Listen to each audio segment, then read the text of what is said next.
to take the 21-day challenge. Can you?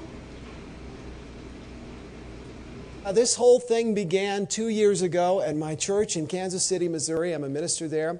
I was doing a series on prosperity, about being grateful for what you have rather than complaining about what you don't have. I've taken the 21-day challenge. I'm taking the 21-day challenge. I am taking the 21-day Complaint Free challenge because there's too much complaining in the world. The world's not the way we would like it to be.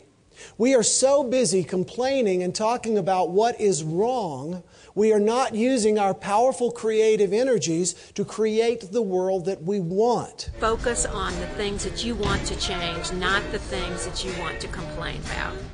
We are focusing on what is wrong rather than visioning the life, visioning the world, visioning the relationships, visioning the health that we want for ourselves. I like to say complaining is like bad breath. You notice it when it comes out of somebody else's mouth. I'm going to live my life in a complaint-free world. And if I'm not successful, I got to switch arms. Being a complaint-free person does not mean shutting up and sucking up whatever the world sends your way. It is about healthy communication skills. It is about speaking directly and only to the person who can affect the change you seek. I believe that our thoughts create our lives.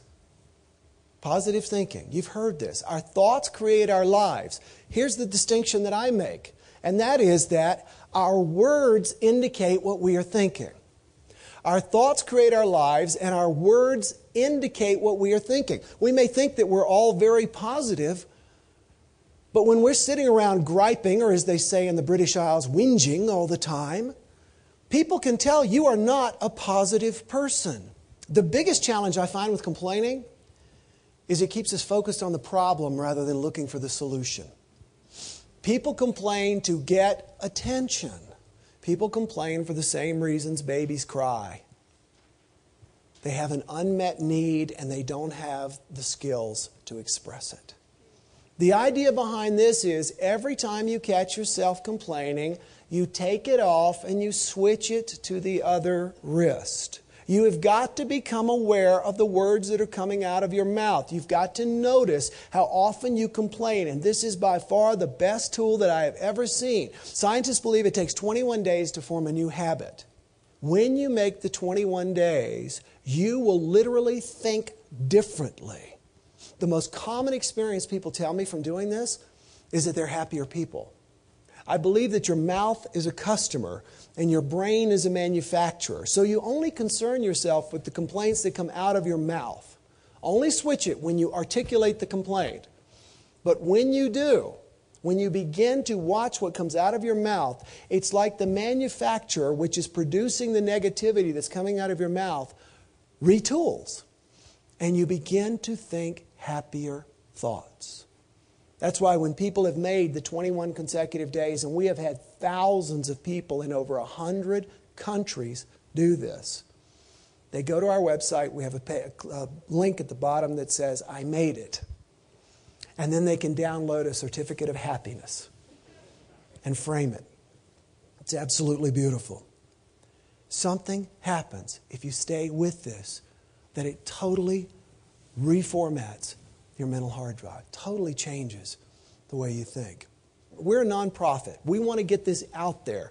We're at almost 6 million bracelets. Our goal is 60 million bracelets around the world. That's 1% of the world's population.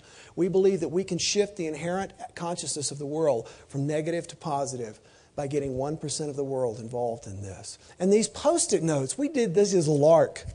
Post-it notes that say no complaining, a complaint-free world. And we can't keep these in stock. Everybody wants to be able to hand somebody a task with no complaining. I want to close with a story from when I was on the Oprah Winfrey Show. And it was funny because after I did my segment with her, she turned to me and she said, you know, I have nothing to complain about. You know what I thought? Of course not. You're Oprah Winfrey, for God's sake. What in the world would you have to complain about? You're one of the richest, most respected people on the planet. But then I got from talking to her that Oprah doesn't have everything she has, and therefore she doesn't complain. Oprah doesn't complain, and therefore she has everything she has. You can't complain your way to health and happiness and success. It's antithetical. You make your own lunch. Make it a great buffet and share it with everybody in your life. I am going to do my best I'm in it for a complaint-free world. because my world and yours can be better. Are you? Can you? Have you? Can you? Yes!